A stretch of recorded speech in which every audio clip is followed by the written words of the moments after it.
Hey guys, welcome back to Ben Maier Movie Reviews. We might have to work on that name still, but I don't know how many people watch this anyway, so I'm going to hand it over to my partner in crime here, Kyle, who's joining me again, and he's going to tell you what movie we are going to be taking a look at today. So today we're going to be reviewing 2019's Doctor Sleep. So for anybody that doesn't know what Doctor Sleep is, it is a sequel to the 1980s The Shining, directed by Stanley Kubrick.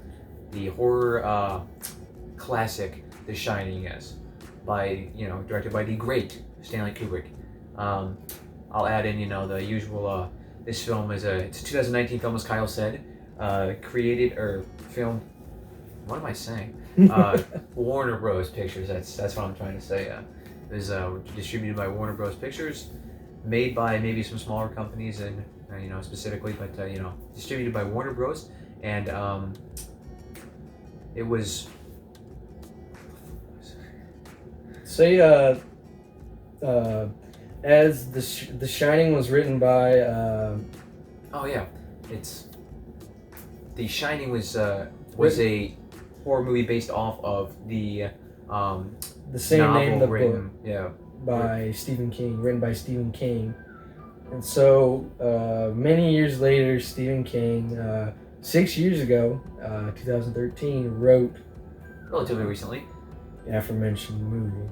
Yes, Stephen King wrote the sequel to his original book, The Shining, called Doctor Sleep, and then 5-ish years later, somebody decided to adapt that into a screenplay and film a movie based off of that book, and we have Doctor Sleep. So when a lot of people are obviously going to compare this to the original, The Shining, and Kubrick's take on Stephen King's novel of the same name, and they're definitely different because, for one, they're as I just said multiple times, they're two different directors. We have, I forget his name, that directed Doctor Sleep. I should not have forgotten his name. Yeah, Mike Flanagan, who directed this movie. He's obviously, Stanley Kubrick passed away in 1999, I believe. So he wasn't around to film the sequel to his original movie. Stephen King probably wouldn't have wanted him to in the first place. Stephen King did not like Stanley Kubrick's take on his book, The Shining. And so Mike Flanagan, what he did was he took Stephen King's 2013 novel and he made a much closer adaptation, I guess, to the book of the same name than not Stephen King, Stanley Kubrick did with his movie. From what I understood, is that he sort of combined book elements and movie elements and combined them together. I don't know if that's how the book was made. Honestly, it probably wasn't, because, as Ben mentioned before, Stephen King was not a fan of Stanley Kubrick's The Shining. But coming into this movie, I didn't hear about it till maybe just a couple months before this came out. Seeing the trailer in the movie, and I'm like, oh my goodness, I'm ready to watch this movie. Yeah, we're like, whoa, that's a thing. We gotta watch that. So The Shining, I would say, is probably one of our top favorite movies, I would say, of all time. And so coming into this, we were like, well, yeah, this is gonna be a good movie. And I wasn't let down. Going into it, it wasn't all that hyped up as Kyle and some of our friends have said that have seen it or whatever. And I was actually kind of surprised, I enjoyed it more than I thought I would. I really enjoyed it. I thought it was pretty good. And it is a bit long, so kind of jumping ahead to the negative things about it. It is a bit lengthy at, 2 hours and 40 minutes or something like that? Yeah, 152 minutes, so you do that math. Yeah, it was a bit lengthy, but for waiting from 1980 till now, I mean, I guess it wasn't that long, from that, but having The Shining from 39 years. yeah, from 1980 to now, having another Shining-esque movie, it's I think it was. I wouldn't say it's one of the best movies, but I would say it's a really good movie for what it was. As Banner mentioned before, it really wasn't all hyped up. It didn't have, I don't know, hype as Well, obviously earlier. Avengers Endgame, but Yeah. even It Chapter 2, another, movie based off of a Stephen King work. But that also could have just been Warner Bros. They didn't spend as much money advertising this movie as other things, and maybe they knew that it wouldn't have, it wasn't going to make a whole boatload of money, compared to something like It Chapter 2. I would say the one thing that probably didn't get the hype, why it didn't get the hype, was because, as you mentioned before, Stanley Kubrick Doctor made. Sleep, that is, back on that.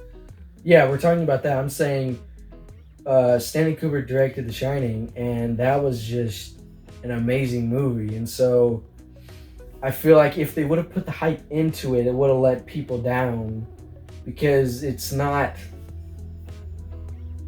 Yeah, there's There's big differences between both of them. It's sort of hard to. It's hard to follow up A great director. legendary, a work by a legendary guy such as Stanley Kubrick, and it's been 20 years since he passed away, but it's still, they were trying to follow up a movie that many people consider one of the best horror movies.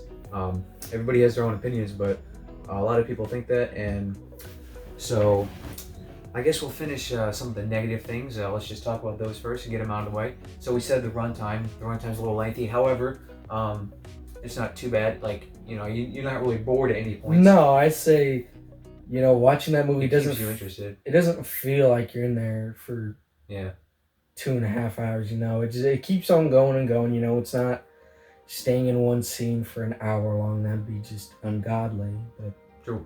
And unfortunately, we were not able to watch it together, but we still both saw it. Mhm. And so another negative thing, I guess, about it would be, well, I honestly don't know. I liked it quite a bit. One thing that I heard from multiple people is that I wouldn't say the reprisals of people, but I guess that'll be the word for it, for Danny's mom. Danny's mom and Jack Torrance in the movie. They obviously don't have the original actors, Right. Shelley Duvall and Jack Nicholson. As cool as that would have been, I mean, But a lot of people did not like having those people, because they sort of look like, Jack Torrance, Wendy Torrance, but it's not like this, having them, Right. the original people, do it. So the people, they really did not like that, especially Jack Torrance, from what I heard. I guess his silhouette, did look like him. yeah, from the side profile they showed him at, it did kind of look like Jack Nicholson, but only so many people look like Jack Nicholson. See, personally, I he's pretty thought distinguishable. I didn't have a problem with that. They did well. They did well with what they did, yeah. and that wasn't anything with me. And obviously, guys, it's 39 years later. You can't use the same people. I mean, even with de-aging CGI, you could, if those people wanted to act, But like Jack Nicholson. Jack Nicholson is retired. Yeah, Retired. he's If getting. he wasn't, He's getting pretty older. I'm gonna say he's late 70s, if not 80s. he's in his 80s. So. And Duvall, likewise, she's getting fairly Yeah. old too. I don't know if she acts anymore or not. Yeah. But yeah, so that aside, those the new actors and actresses, they still did a good job, and they pass as the original people, and they're telling a continuation of the story. So you have to look past the fact that it's not Jack Nicholson, or Danny Lloyd, and though Danny Lloyd does make a cameo in the movie. So be on the lookout for that. I won't say any more, but Danny Lloyd is the guy who originally played Danny Torrance in the original 1980 The Shining. So yeah, keep an eye out for him if you watch it. And so now on to the other good things. I guess we kind of the good things. What we liked about it. The music was still good. I forget who did that, but it brings back the old theme from the original movie. So yeah, you know, when you'll hear that, if y'all have ever watched and really enjoy it, you'll get goosebumps on your back. You're like, oh man, it's bringing you back down. It's nostalgic. The movie is, especially towards the end. Yeah, there's plenty of references throughout, and at the end, it's definitely a lot of people would call it, just fan service.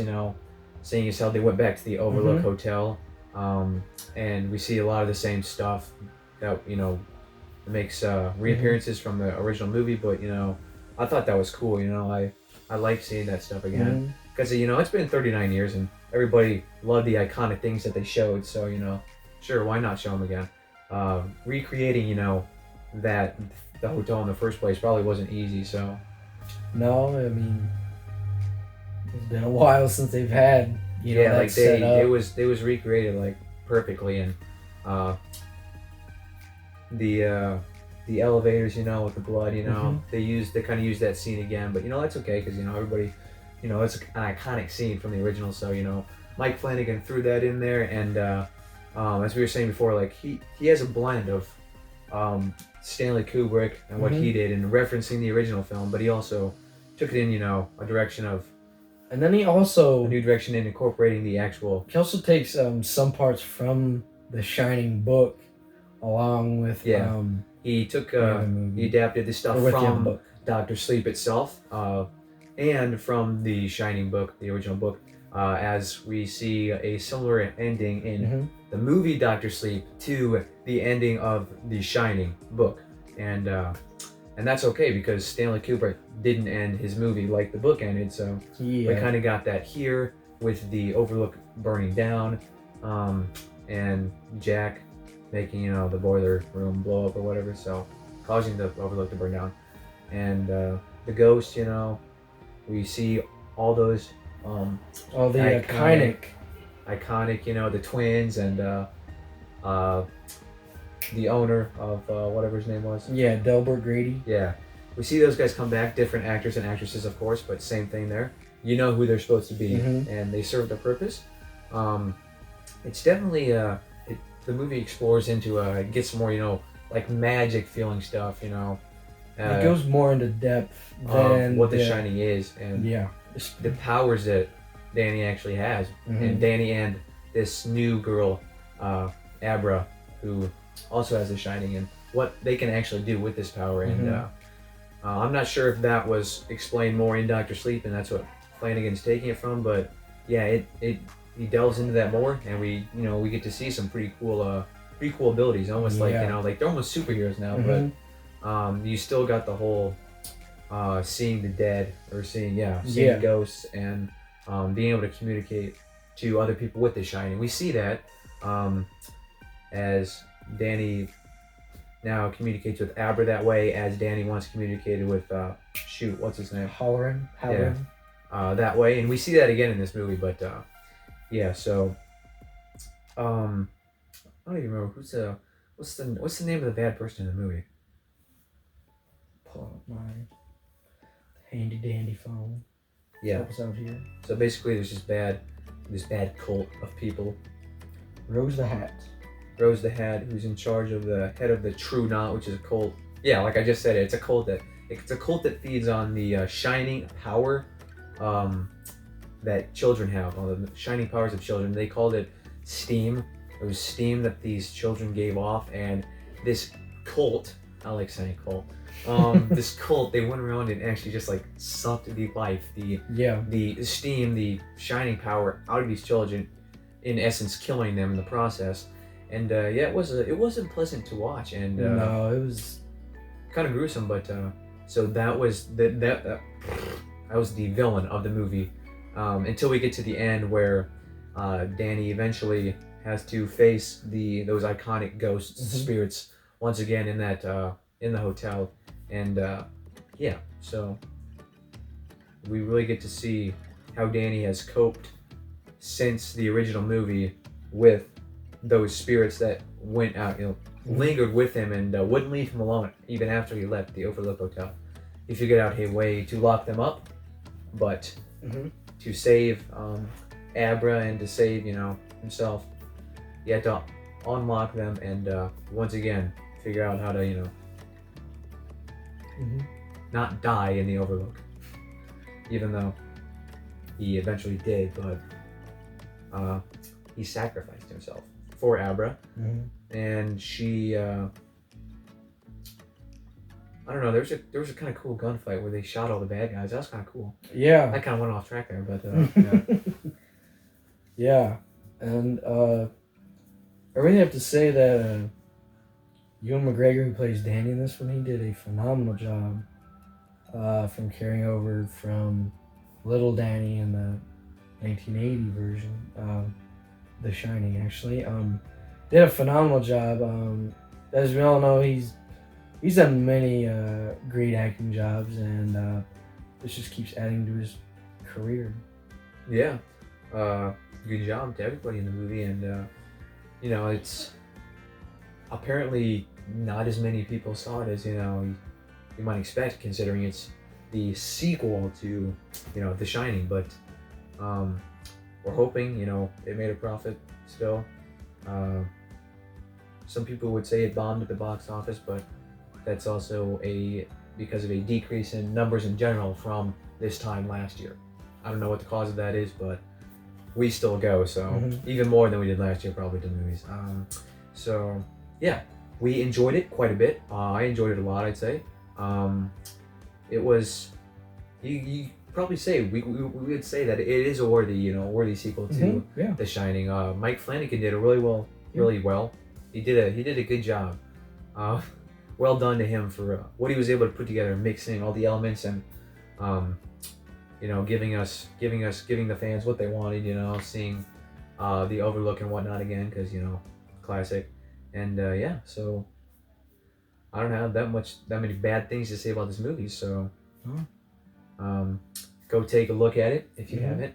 If you've seen The Shining, even if you haven't seen The Shining, I would say watch The Shining before you go see this. Yeah, it'll make a little more sense. There's so many references, I guess, at some points in it that you need to watch The Shining probably to understand it fully. But so take a look at those, and you got yourself a nice little duet of movies, And Stephen King, he likes this one. I think I read that somewhere that he likes this one.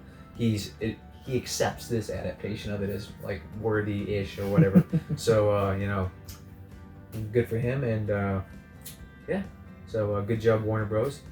We may not have dominated the box office, but you got another good movie out there, and of course they had Joker too. So Warner Bros. Is doing a good job these days. They're actually bringing in some money and putting out good films, even if they don't bring in that much money. And so good job to them. It's 2019, obviously, but we have seen a lot of good movies this year. There's still more to come, or there's ones that are out right now that are good. So say this year's just been full of great movies. Yeah. From Disney and from Disney to Warner Bros. Apparently. A lot of other people put out a lot of great quality movies, and it's November right now. There's still time for other great movies coming out. We still have Star Wars Episode 9 and other movies like that. 1917. Hopefully that's good. I forget what else. Some other stuff probably, but yeah. So maybe we'll make reviews about those movies if we watch those, and stay tuned to the channel, and hope you guys enjoyed this and enjoyed the movie if you've seen it. So make sure you subscribe and like and favorite the video, and if you guys have any comments for us, write a comment for us. Yeah, an idea for a video we should make. Let us know. A movie that we should review, that is. Let us know, and if we haven't seen it, we'll take a look if we can, and we'll try to make a review. We have fun doing this, and hopefully some people watch. So thank you guys for watching that do watch it, and happy Thanksgiving. I don't know when this is going to be up, but happy Thanksgiving. Happy holidays, happy holidays. It'll be up before the first of the year. Happy holidays, and eat some food. Be safe. Don't be dumb.